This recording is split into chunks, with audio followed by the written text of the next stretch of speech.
Olá, eu sou o professor Luiz Rezende e hoje eu estou começando uma aula de planejamento para trabalhar o último nível de planejamento, o planejamento operacional. Você tem em outras aulas a abordagem do planejamento estratégico, do planejamento tático, e hoje eu vou trabalhar o planejamento que é o do chão da fábrica, o planejamento que é feito para quem trabalha em atividades técnico-administrativas, ou seja, nós. Quando você presta concurso para escriturário, para técnico, para analista, para agente da Polícia Federal, para auditor, analista da Receita Federal, tudo isso são atividades técnico-administrativas, de nível médio ou nível superior. Então, na verdade, o planejamento operacional diz respeito àquilo que nós fazemos no dia a dia da organização. Assim como em qualquer aula de planejamento, em qualquer nível do planejamento, é necessário que a gente resgate a cronologia do planejamento para que a gente possa entender como as coisas se combinam, qual é a relação de causa e efeito. Então, nesse sentido, eu vou trabalhar com você os elementos que eu já desenvolvo em outras aulas, mas neste caso, particularizando por decorrência para o planejamento operacional. Então, você vai ficar craque na cronologia do planejamento, nunca mais vai esquecer. Isso é fundamental, serve para você entender como as coisas funcionam, como as coisas têm uma relação de causa e efeito. Bom, para começar, é necessário entender o que eu acabei de dizer. O planejamento operacional é aquele que determina o que você fará. Então, por exemplo, é o planejamento operacional do Alphacom que determina esta aula que eu estou dando. É o planejamento operacional do Alphacom que determina como os atendentes nos cursos presenciais abordam e conversam com o aluno que tem interesse em fazer matrícula. No serviço público, não tem produção, né? São raros os órgãos, são raras as unidades do serviço público que produzem alguma coisa. Eu, francamente, o único exemplo que eu tenho do serviço público produzir é aqui na cidade de São Paulo, a fábrica de caixão da autarquia do serviço funerário. Aqui em São Paulo existe uma autarquia, né, central do serviço funerário que administra os cemitérios municipais e tem uma fábrica de caixão. Então tem concurso público para agente de apoio nível fundamental e os caras ficam fabricando lá caixão para os cemitérios públicos, municipais. Então é o único exemplo que eu tenho de cabeça, é óbvio que existem outros no Brasil, de produção. Porque a maior parte do serviço público, ela é prestação de serviço, né? Prestação de serviço tributário, de segurança, bancário, administrativo. Então o planejamento operacional é aquele que tem a ver com a produção ou prestação de serviço, que é majoritária no serviço público. Como eu disse a você, é importante que a gente recupere, como todas as aulas de planejamento, a cronologia do planejamento, a relação de causa e efeito que cada elemento do planejamento tem. Então vem comigo, vamos trabalhar isso, mas nesta aula, olhando para o ponto de vista do planejamento operacional, o do chão da fábrica, o da atividade fim. Bom, existe uma fase prévia, antes de entrar propriamente no planejamento, que é a cultura organizacional. A cultura organizacional, ela tem por objetivo estabelecer padronização, estabelecer controle de procedimentos e criar uma cultura entre os membros da organização que faça, em última análise, os funcionários defenderem as mesmas coisas, acreditarem nas mesmas coisas que a organização. É o popular vestir a camisa da empresa. Eu não vou trabalhar cultura organizacional na sua particularidade, tem uma aula específica para isso. Eu vou trabalhar com você, portanto, como a cultura se encaixa no processo de planejamento. E a cultura organizacional é o pré-planejamento, ou seja, aquilo que antecede a execução própria do planejamento. E na cultura organizacional existe a definição dos valores da organização. Os valores da organização representam as importâncias que a organização carrega ao longo da sua história. E esses valores, essas importâncias que a organização carrega ao longo da sua história, são determinados desde o momento que a empresa é criada. Na verdade, desde o momento que a empresa é criada, já se estabelecem os valores. Então, os valores, eles, por exemplo, quando o Silvio Santos fundou o SBT, quando a SBT tinha um dia de vida, horas de vida, quando a empresa foi criada, ela já tinha valores na sua criação, que são os valores oriundos do criador, do cara que fundou a organização. É a mesma coisa o Alphacom, é a mesma coisa qualquer órgão público. Tem um bom exemplo sobre isso, que é a relação entre o SNI e a ABIN. O SNI, o Serviço Nacional de Segurança, foi um órgão da repressão na época da ditadura militar, então ele tinha essa pecha, né? Ele tinha a pecha de ser um órgão que fazia a investigação para repressão, para reprimir quem se contrapunha ao regime militar. E o SNI tinha valores muito vinculados a essa época da ditadura. Quando existe a redemocratização do país, nos anos 90, no governo Fernando Henrique Cardoso, o SNI é extinto e é criada a ABIN, a Agência Brasileira de Inteligência, que ela nasce com outros valores. Ela já nasce na democracia, ela já nasce num governo democrático, formalmente, e tem concurso público, a ABIN é a CIA brasileira, né? Não sei se tem os mesmos instrumentos lá do CSI Miami, mas é a CIA brasileira. Tem concurso público, inclusive, existe grande probabilidade de concurso para a ABIN esse ano. Então, o que eu quero dizer com esse exemplo? Que o SNI tinha valores que têm a ver com o momento e as pessoas que criaram, assim como a ABIN tem valores que têm a ver com o momento e as pessoas que criaram. Só para que a gente tenha um exemplo pontual, a Receita Federal do Brasil tem seus valores estipulados nos seus vários regimentos que tratam sobre planejamento, né? Particularmente, só para que a gente fique num exemplo, os valores da Receita Federal são o valor da transparência, do respeito ao cidadão, da integridade, do profissionalismo, da lealdade à instituição e à legalidade. Esses são os elementos que a Receita Federal entende que são importantes destacar como seus valores. Então, existe esse momento do pré-planejamento, né, da cultura organizacional e da estipulação de valores, e logo depois eu vou para a definição da missão. A missão é a razão de ser da organização. A missão é o porquê a organização existe, a razão da sua própria existência. Ou seja, a missão não é o que eu quero ser no futuro, não é a fatia do mercado que eu quero explorar. A missão é a minha razão de ser. E é literalmente dessa forma que cai em prova. Bom, a minha razão de ser, ela pode ser, na prática, executada de várias maneiras. A minha razão de ser, ela pode, na prática, representar vários atos.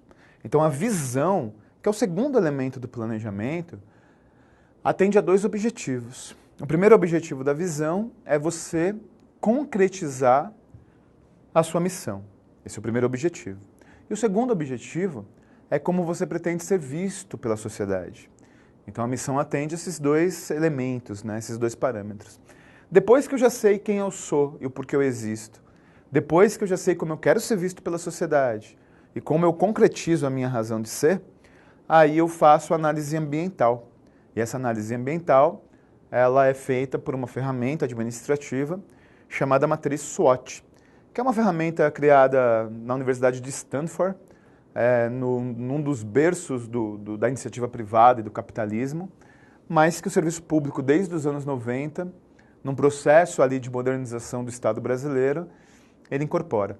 Bom, quando incorpora, ele adapta para a sua própria realidade, né? Então a matriz SWOT, você estuda muito comigo, é a análise do ambiente externo da organização, elementos do ponto de vista político, social e econômico, e análise dos elementos internos, gestão de pessoas, gestão de materiais, cultura organizacional e orçamento. Eu faço essa análise para encontrar tanto no macroambiente, no ambiente externo, quanto no ambiente interno, pontos positivos e pontos negativos. No ambiente externo, os pontos positivos são oportunidades que eu preciso me apoiar. Os pontos negativos são ameaças que eu tenho que me precaver.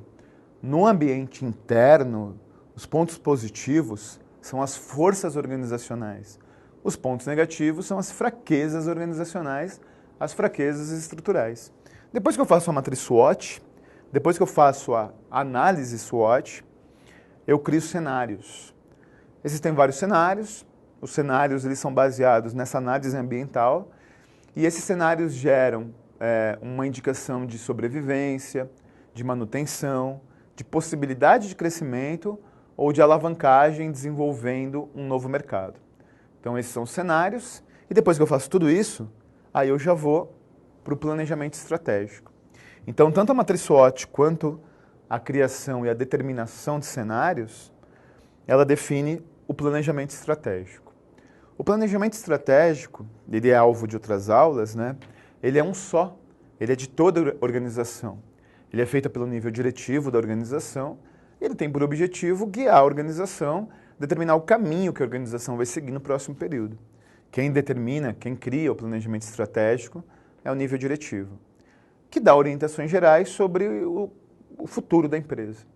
Bom, mas de nada adianta eu dar orientações gerais, de nada adianta eu apresentar diretrizes gerais, se cada setor da minha empresa, se cada departamento não traduz essa orientação geral para a sua realidade. A realidade do marketing é diferente da realidade do jurídico, é diferente da realidade do setor comercial.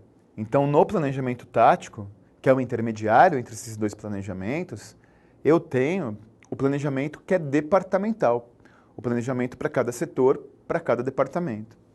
E depois que eu tenho o planejamento para cada setor, depois que eu tenho o planejamento para cada departamento, eu desço mais um nível de planejamento que eu chego exatamente onde eu quero chegar, que é o objetivo dessa aula, no planejamento operacional. O planejamento operacional ele determina, dentro de cada departamento, o que os funcionários farão, qual será a atividade fim.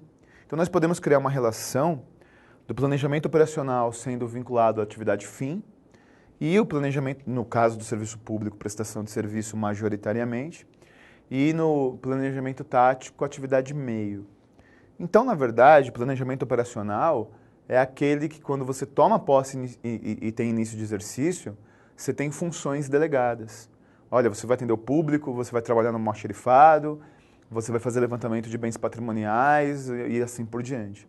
Então, o operacional é o vinculado à atividade fim, é o do chão da fábrica, o que cada funcionário deve fazer. Então, exemplificando, o diretor da empresa dá diretrizes gerais. O gestor, né, o gerente do departamento, ele traduz isso para a sua área de especialização. E no planejamento operacional, meu chefe diz o que eu tenho que fazer. Eu vou te dar 2 dicas que eu sempre dou nas aulas de planejamento para você não esquecer mais. Quanto mais eu subo na pirâmide do planejamento, mais genérico eu sou. Por que eu sou mais genérico? Porque aqui eu falo para toda a organização. Eu não posso especificar, eu não posso tecnicamente detalhar, porque eu falo para áreas do saber diferenciadas. Aqui eu detalho um pouquinho mais, porque aí é o planejamento dentro de cada setor. E aqui eu detalho ao máximo, porque o funcionário deve saber o que fará. Então, quanto mais eu subo na pirâmide, mais genérico eu sou. Quanto mais eu desço na pirâmide, mais detalhista eu sou. Deu para entender? Imagine uma empresa que tenha 10 departamentos e tenha 100 funcionários. Mecanicamente, 10 funcionários para cada departamento. Uma empresa que tenha 10 departamentos e 100 funcionários, um funcionário para cada departamento, 10 funcionários para cada departamento, ele tem quantos planejamentos estratégicos? 1. Quantos planejamentos táticos? 10. E quantos planejamentos operacionais? 100. Um para cada funcionário. Então é assim que funciona. Então, outra dica para você não esquecer mais. Quanto mais eu subo na pirâmide, menor o número de planejamentos. Quanto mais eu desço na pirâmide, maior o número de planejamentos. Isso é regra básica para concurso público. Bom, dito isso, eu vou agora começar a detalhar com você aspectos vinculados ao planejamento operacional. Vem comigo, vamos desenrolar aqui que termos, que palavras aparecem na prova vinculadas ao planejamento operacional. Olha só, em primeiro lugar, tem uma coisa importante. O planejamento operacional, ele... Todo planejamento e todo termo para concurso público, ele tem termos associativos, ele tem palavras associadas.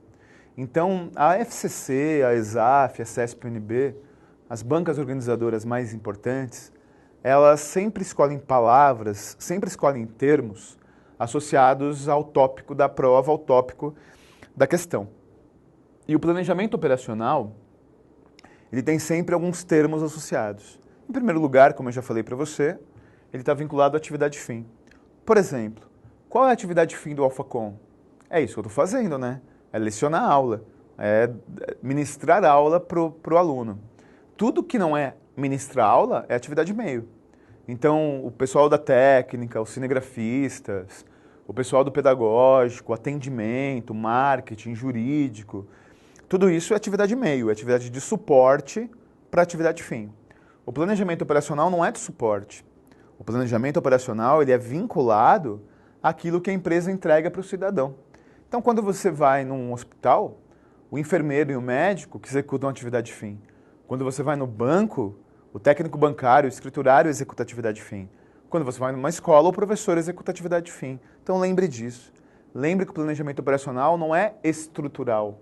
Ele não é teórico, ele é vinculado à prática, é vinculado à ação cotidiana. Por isso que ele é vinculado à atividade fim. Um outro termo importante que é sempre associado ao planejamento operacional é a prestação de serviço, como eu expliquei para você. O serviço público ele tem por vocação a prestação de serviço atendendo o interesse público e é exatamente no planejamento operacional que eu determino como será essa prestação de serviço. Bom, depois, contato com o cidadão. Na verdade, é assim. Imagine o cidadão procurar o judiciário, procurar a segurança pública, procurar o setor bancário, tributário. Ele tem contato com pessoas que atendem ao público. Ele não tem contato com pessoas que trabalham na atividade de suporte. Ele não tem contato com as pessoas que trabalham na atividade de estruturação. Vamos pegar um exemplo da Polícia Federal? O cidadão ele tem contato cotidianamente, via de regra, com os agentes da Polícia Federal ou com o delegado da Polícia Federal. Ele não tem contato com os administrativos da Polícia Federal, os administradores da Polícia Federal. Então, esse ano provavelmente tem concurso, a cada 2 anos tem concurso para administrativo nível médio da Polícia Federal. Tem concurso também a cada 2, 3 anos para administrador nível superior da Polícia Federal. E essas atividades administrativa e de administração de alto nível não têm relação com o planejamento operacional, porque eles não têm relação direta com atividades de prestação de serviço vinculadas ao cidadão. E um outro termo muito importante. O planejamento operacional, ele é aquele que tem a menor abrangência. Por que ele tem a menor abrangência? Porque ele determina o que determinado cargo fará. Ele determina o que determinada função vai executar, né? Ele não dialoga amplos setores como estratégico, ele não dialoga todo um departamento como tático.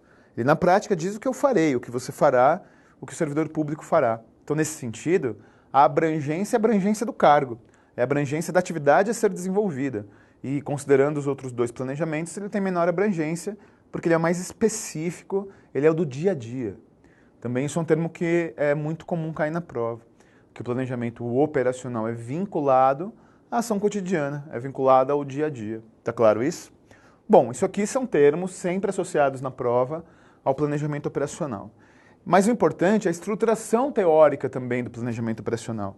Quem é responsável por ele, qual é o prazo dele, quais os objetivos dele. Então vem comigo, deixa eu desenrolar com você agora quais os aspectos vinculados ao planejamento operacional do ponto de vista da terminologia.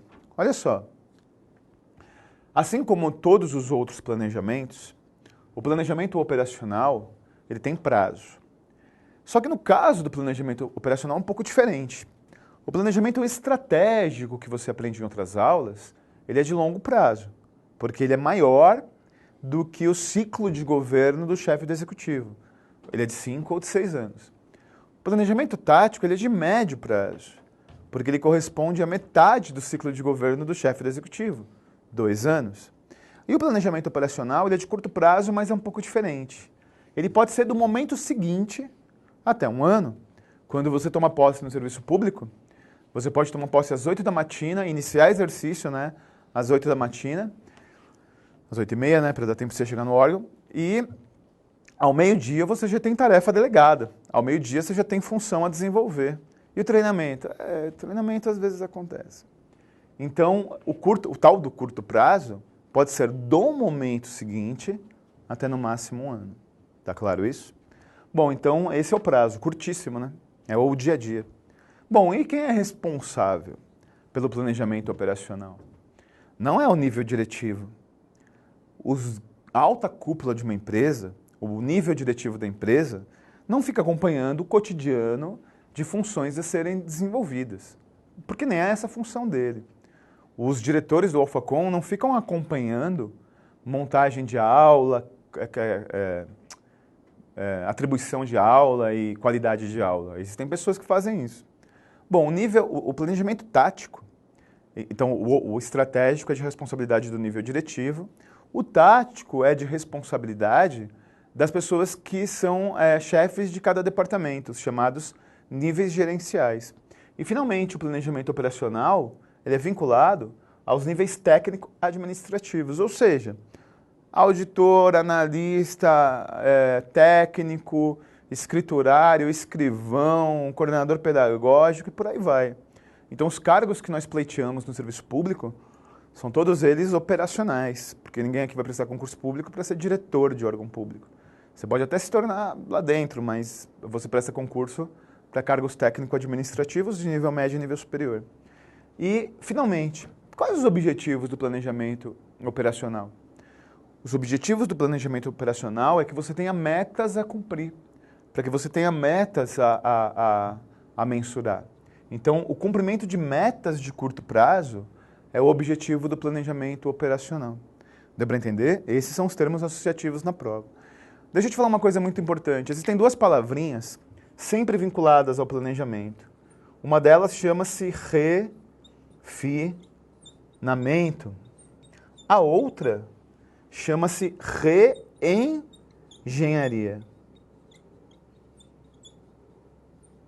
O refinamento é quando eu não abandono minha meta, quando eu não abro mão da minha meta, mas eu dou uma pequena calibrada, eu dou uma pequena alterada, uma pequena correção de rumo. Então, o refinamento é você fazer ali pequenos ajustes. Cabe refinamento no planejamento operacional. Você pode requalificar sua meta. Você pode fazer pequenas mudanças minoritárias na tua meta. Então, o refinamento cabe. Eu não abandono a meta, eu não abandono a minha tarefa, não abro mão dela, mas eu faço pequenas correções de rumo. Já reengenharia é um termo que muita gente aprendeu na faculdade, nos estudos de administração, como método da folha em branco. O método da folha em branco é eu jogar tudo para trás, abandonar tudo e literalmente começar do zero. Então a reengenharia, ela é você abandonar a meta, você abrir mão da meta, você esquecer aquela meta. A Dilma, quando era presidente, ela não deu uma declaração dizendo que a meta, quando atingir a meta, nós dobramos a meta, alguma coisa assim? Pois é, né? Então a Dilma deu uma declaração que é o ápice da reengenharia, né? Nós chegamos à meta e quando chegamos à meta, nós dobramos a meta. A meta pode ser abandonada, você pode abrir mão de uma tarefa, você pode abortar por algum motivo uma tarefa ou abortar o cumprimento de uma meta. Portanto, a reengenharia, o método da folha em branco, cabe no planejamento operacional. Assim como cabe no planejamento operacional, o refinamento. Deu para entender? Então, olha, deixa eu falar uma coisa para você importante. É importante, essa aula ela conclui os planejamentos, né? É importante que você lembre dos 3 planejamentos e das suas relações. Planejamento estratégico, longo prazo. Planejamento tático, médio prazo. Planejamento operacional, curto prazo. Planejamento estratégico, vinculado aos níveis diretivos. Planejamento tático, vinculado aos níveis gerenciais. Planejamento operacional, vinculado aos níveis técnico-administrativos. Planejamento estratégico, objetivos estratégicos ou macro desafios. Planejamento tático, projetos. E planejamento operacional, tarefas, metas a serem cumpridas. Deu para entender?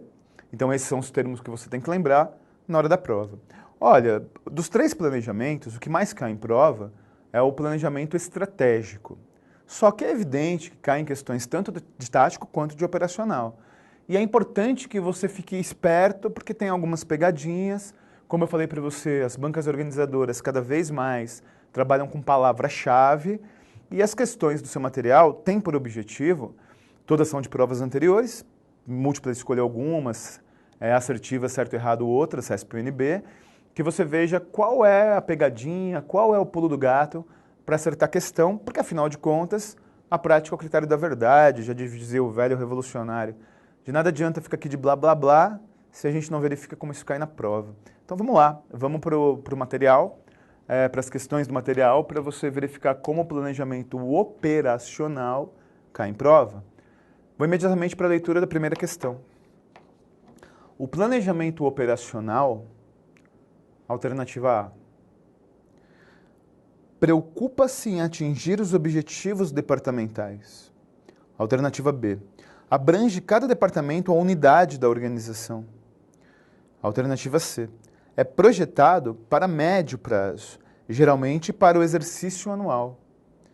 D, tem seus efeitos e consequências estendidas a vários anos à frente. E, envolve cada atividade isoladamente, visa o alcance de metas específicas. Olha, isso aqui é só lembrar dos termos, é só lembrar das palavras associativas que eu sugeri que você lembrasse. Alternativa A, preocupa-se em atingir objetivos departamentais. O planejamento departamental é o tático, errado. Alternativa B, abrange cada departamento ou unidade da organização. É o tático, pega cada departamento departamental. Alternativa C, é projetado para o médio prazo, geralmente para o exercício anual. Médio prazo é o tático, está errado. D, tem seus efeitos e consequências estendidos a vários anos à frente. O planejamento que tem a sua consequência para vários anos à frente é o estratégico, 5 ou 6 anos. E envolve cada atividade isoladamente, visa o alcance de metas específicas. Fechou, perfeito. Metas, atividades isoladas caracterizam o planejamento operacional. A alternativa correta dessa primeira questão, E. Vamos imediatamente para a leitura da próxima questão. Assinale a alternativa correta a respeito do planejamento operacional. A. É o planejamento que exige um longo período entre o início e os resultados e considera o futuro em relação à missão da organização. B. Está voltado mais especificamente para variáveis como condições de mercado, metas financeiras e recursos necessários para executar a missão. C. É o planejamento diário, que trata do organograma, tarefas específicas e alvos mensuráveis. D. É responsável por decisões centralizadas, são repetitivas e não programadas. E. É elaborado pelos gerentes, que se refere ao programa de atividades do seu órgão. Também questãozinha de terminologia. Alternativa A. É o planejamento que exige um longo período. Pode parar, né? O longo período é o estratégico e não o operacional. Alternativa B. Está voltado mais especificamente para variáveis como condição de mercado, metas financeiras e recursos necessários. Isso é o estratégico e o tático, não o operacional. C. É o planejamento diário, que trata dos organogramas, tarefas específicas e alvos mensuráveis. O que são alvos mensuráveis? As metas. Perfeito. É responsável por decisões centralizadas. As decisões centralizadas são estratégicas, são diretivas. E é elaborado pelos gerentes. Pode parar. O planejamento que é elaborado pelos gerentes é o tático e não o operacional, que é de responsabilidade dos níveis técnico-administrativos. Então, por conceito, uma questãozinha de conceito, né? Alternativa correta, C. Vamos agora para a próxima questão, uma questãozinha do tipo certo e errado, CESP-UNB. Determinado procedimento padrão de acesso às instalações da universidade é um exemplo de planejamento operacional. Como eu ingresso, como eu controlo o fluxo, como é a entrada de alunos e visitantes. Isso é atividade diária, isso é tarefa, isso é planejamento operacional. Perfeito, questãozinha correta. Um bom exemplo de planejamento operacional em universidades. Próximo. Entre as atribuições do profissional do planejamento operacional, inclui-se a elaboração de políticas e diretrizes para a organização. Quem determina as diretrizes da organização, a política da organização, é a alta cúpula. É o planejamento estratégico, está errada essa questão. Próximo. Entre os tipos de planejamento, o planejamento operacional é o que apresenta menor alcance em termos de tempo e menor foco em termos de atividades organizacionais. Qual o escopo, qual é a abrangência do planejamento operacional? A tarefa, a atividade a ser desenvolvida. Nesse sentido, ele tem menor escopo, porque ele não abrange todo o departamento, muito menos toda a organização. Perfeito. E quanto ao tempo? É curto prazo. É o que eu farei no momento seguinte, o que eu falei daqui a 1 hora até 1 ano. Então, nesse sentido, ele é menor que o médio prazo de 2 anos e menor que o longo prazo, 5 ou 6 anos. Questãozinha correta. Espero que você tenha entendido como cai o planejamento operacional em prova. É o planejamento da peãozada, da atividade fim, das execuções de tarefas numa organização. Muito obrigado pela sua presença na aula. Força e honra e até a próxima.